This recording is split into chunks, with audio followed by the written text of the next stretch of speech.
Donc on va se tourner vers Reims avec Nadia Boudaoud sur le dosage de la concentration sérique de la tryptase dans une population de prématurés pour évaluer l'activité mastocytaire.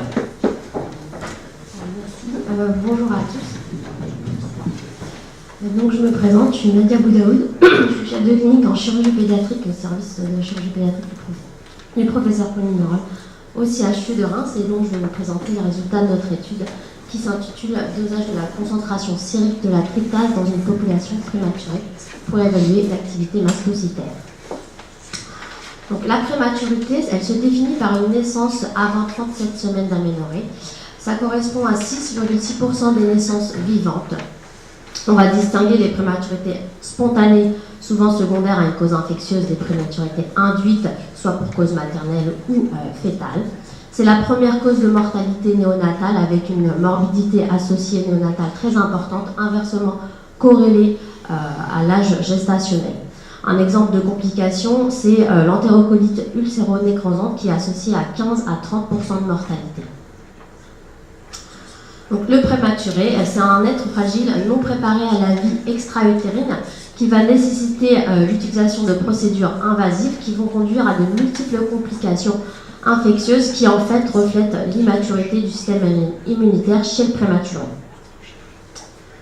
Un rappel sur le système immunitaire, c'est un système biologique de protection du vivant contre les éléments étrangers dont le but est d'assurer l'intégrité de l'organisme.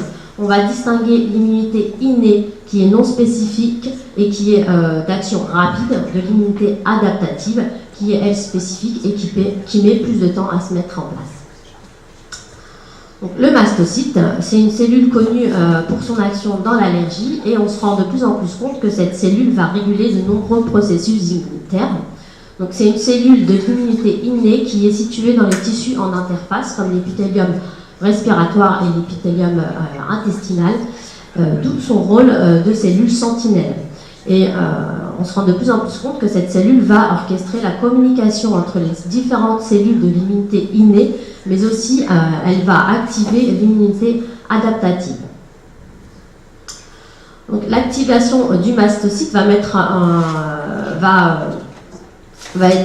réalisée via différents récepteurs. Donc les plus connus, c'est la voie des IgE dans l'allergie et il y a d'autres récepteurs dont la voie du toll-like récepteur qui sont des récepteurs membranaires qui permettent eux une reconnaissance directe, donc plus rapide, de motifs qui sont conservés du microbe. Ces différentes voies vont conduire à la sécrétion de médiateurs mastocytaires dont la tryptase. La tryptase, c'est une sérine protéase spécifique à plus de 99% du mastocyte. C'est un agent pro-inflammatoire qui va aussi participer à la réparation tissulaire qui va activer un récepteur particulier, le PAR2, qui est présent au niveau respiratoire et digestif.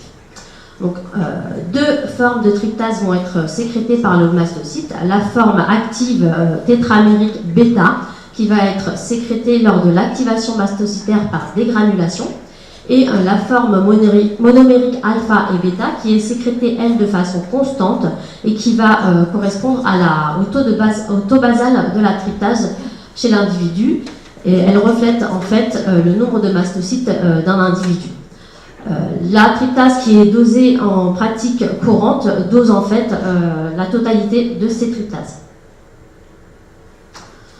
Donc on s'est posé, nous, la question du rôle du mastocyte et de la tryptase chez le prématuré. Donc l'immaturité secondaire à un déficit quantitatif et qualitatif de son système immunitaire va rendre l'enfant plus vulnérable à l'environnement infectieux.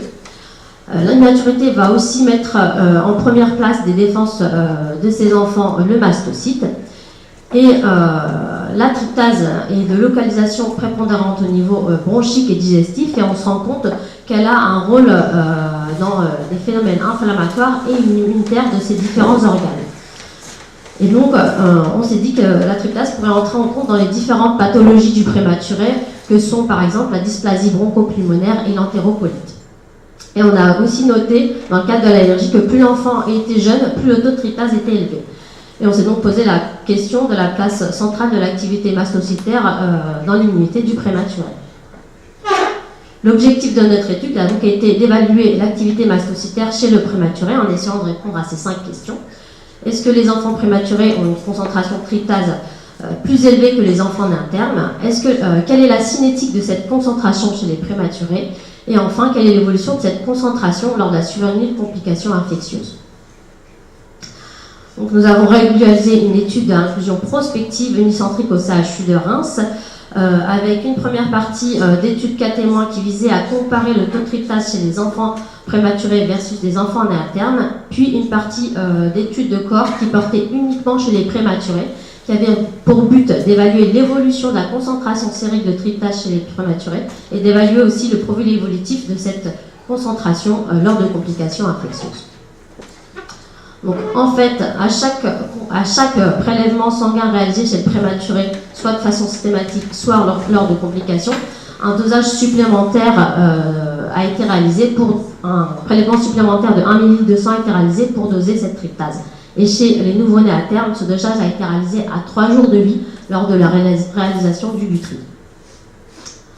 Donc nous avons inclus lors de la période d'inclusion 54 prématurés et 51 nouveau-nés à terme. Les 3 derniers nouveau-nés à terme étaient en cours d'inclusion lors de l'analyse statistique. Concernant la concentration de tryptase, initialement on avait l'impression que cette concentration était un peu plus élevée chez les prématurés que chez les témoins, mais cela de façon non significative. Et quand on regarde de plus près le graphique, on se rend compte que cette différence est surtout due à 4 enfants qui se détachent du reste du groupe. Et ces 4 enfants en fait présentaient des facteurs confondants dont je vais parler après. Et lorsque ces 4 patients étaient retirés de l'analyse, on se rend compte qu'en fait la majorité des prématurés avaient un dosage moyen de tryptase plus bas que les nouveau-nés à terme. Concernant l'évolution du taux de tryptase en fonction du terme et du poids, on n'a pas réussi à mettre d'évolution particulière. Concernant l'évolution de la concentration lors de complications infectieuses, on a noté une légère augmentation de ce taux lors d'événements infectieux, mais le résultat n'était pas significatif. Lorsqu'on a regardé le taux de tryptase chez les patients qui avaient présenté l'entérocolite, on a remarqué qu'en fait ce taux était plus élevé que chez les enfants qui n'avaient pas présenté l'entérocolite. Et pareil, lorsqu'on retire les 4 patients qui présentaient des facteurs confondants, on se rend compte que cette différence est significative. L'autre chose, c'est que les patients qui sont nés après une rupture prolongée des membranes présentaient une tryptase néonatale beaucoup plus élevée que les autres patients, et ce de manière significative. Et en fait, les 4 patients dont je vous parlais font partie de ce groupe.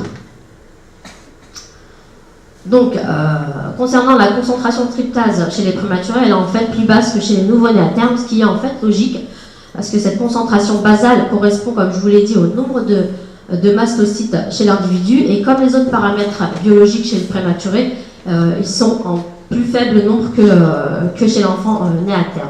Ce qui a été intéressant à noter, c'est que contrairement au nouveau-né à terme où le dosage de tryptase était plutôt homogène, cette concentration était très variable chez les prématurés. Concernant la concentration de la tryptase lors d'événements infectieux, on a noté qu'elle était légèrement plus élevée en cas de problème infectieux, mais cela de façon non significative. De fait de biais, le principal était le manque de dosage, alors que les variations sont de faible amplitude, et ces événements étaient hétérogènes. Dans tous les cas, la concentration de tryptase était plus élevée en cas d'infection materno-fétale ou néonatale, et la variation de ce dosage était positive en cas d'entérocolite.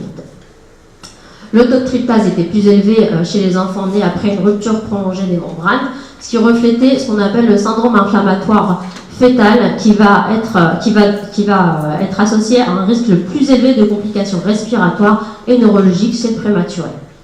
Enfin, le taux de tryptase basal était plus élevé chez les prématurés qui ont présenté une entérocolite, ce qui sous-entend donc l'augmentation de l'activité mastocytaire dans la survenue de cette pathologie. L'impact de la prématurité sur l'activité mastocytaire. La prématurité va placer le mastocyte au centre de la réponse immunitaire physiologique du prématuré en attendant la maturation de son système immunitaire. Elle va sensibiliser le mastocyte à divers stimuli via des voies IgE indépendantes et vont l'exposer à une réponse inflammatoire délétère sur les différentes barrières épithéliales. On va avoir une sécrétion de facteurs pro-inflammatoires dont la tryptase, dont les cibles sont à la fois digestives et respiratoires via le PAR2, d'où la vulnérabilité de ces sites chez le prématuré. Et enfin, cette activation délétère ne sera pas bien réprimée chez ces patients vulnérables parce qu'ils vont être déficitaires en médiateurs protecteurs comme l'interleukine 10 et le TGF-bêta qui est normalement transmis au fœtus par voie transplacentaire et qui est également présent dans le lait maternel. Qu'est-ce qui va se passer chez l'enfant à risque d'entérocolite? La triade prématurité, présence de toxines bactériennes dans la lumière digestive et l'hypoxie va conduire à une augmentation de l'expression du TLR4 dans la muqueuse. L'interaction des bactéries présentes dans la lumière avec ces TLR4 va conduire à une défaillance de la barrière intestinale par apoptose et diminution des réparations cellulaires, ce qui va conduire à une translocation de bactéries pathogènes dans la muqueuse. Et à ce niveau-là, on va avoir une réponse inflammatoire excessive et inappropriée par les mastocytes qui conduira in fine à une inflammation et une nécrose qui définit l'entérocolite. En conclusion, l'activation mastocytaire est favorisée chez le prématuré via les récepteurs TLR. Les prématurés à risque d'entérocolite ont une concentration basale de tryptase plus élevée. Une rupture prolongée des membranes est associée à une concentration néonatale de tryptase plus élevée. D'où l'intérêt d'un dosage systématique de cette tryptase chez les prématurés pour identifier ceux à risque de complications de type entérocolite, mais également chez les prématurés nés après une rupture prolongée des membranes pour mettre en évidence ceux à risque de complications respiratoires et neurologiques. Une perspective, déjà, c'est de poursuivre notre étude qui est encore en cours pour avoir des résultats significatifs et pouvoir mettre en évidence des valeurs seuil. D'autres perspectives, c'est d'évaluer le taux d'entérocolite chez les prématurés alimentés au lait maternel, d'évaluer la concentration de tryptase chez les patients ayant présenté une dysplasie bronchopulmonaire, car elle impliquerait aussi la voie des TLR. Une proposition thérapeutique serait d'inhiber cette voie des TLR4. Un exemple d'inhibiteur, c'est le facteur de croissance EGF, et cela serait éventuellement réalisable via des modèles murins, ce qui pourrait faire l'objet d'une thèse de science. Je vous remercie de votre attention.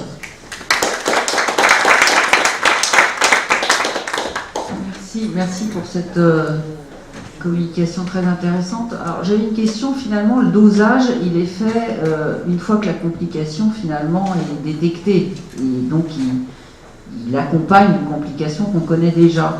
Est-ce qu'on peut imaginer que le dosage anticipe finalement la reconnaissance de la complication? Parce que là, pour l'instant, vous dites ça va permettre de dépister les patients, mais comme le dosage a été fait au moment de la complication, est-ce qu'on a cette information qu'un dosage fait avant la complication permette d'anticiper le diagnostic?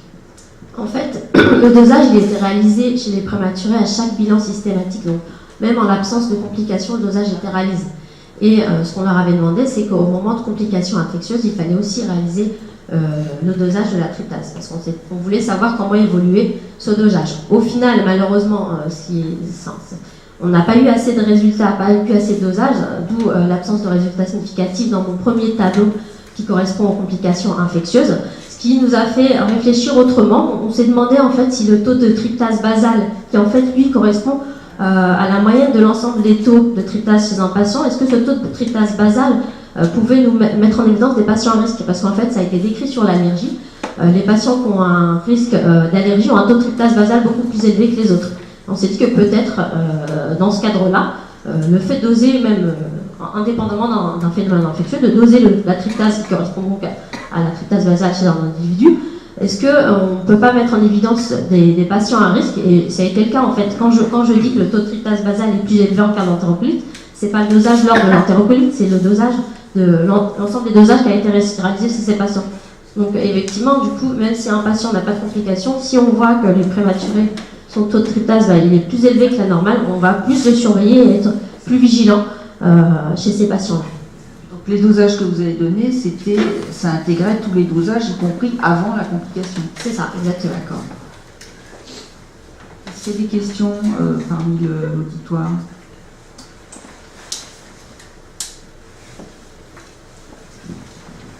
Vous avez évoqué sur votre dernière diapositive les mesures préventives ou thérapeutiques éventuelles avec de l'EGF, par exemple, ce que vous avez, parce que l'EGF pour l'utilisation chez l'homme, c'est pas toujours évident. Chez la souris, ça va, mais ensuite le passage à l'humain, c'est difficile. Est-ce qu'il y a d'autres mesures préventives ou thérapeutiques qui peuvent être associées justement à ce dosage de la tryptase? Ben, justement, c'est chez ces enfants-là, il y a différentes possibilités thérapeutiques et on se demande déjà ces enfants-là s'il ne faudrait pas déjà tous les mettre au lait de mère pour qu'ils puissent avoir ces facteurs protecteurs dont je parlais, l'interleukine 10 et le TGF-bêta. L'autre chose, c'est de les surveiller de façon plus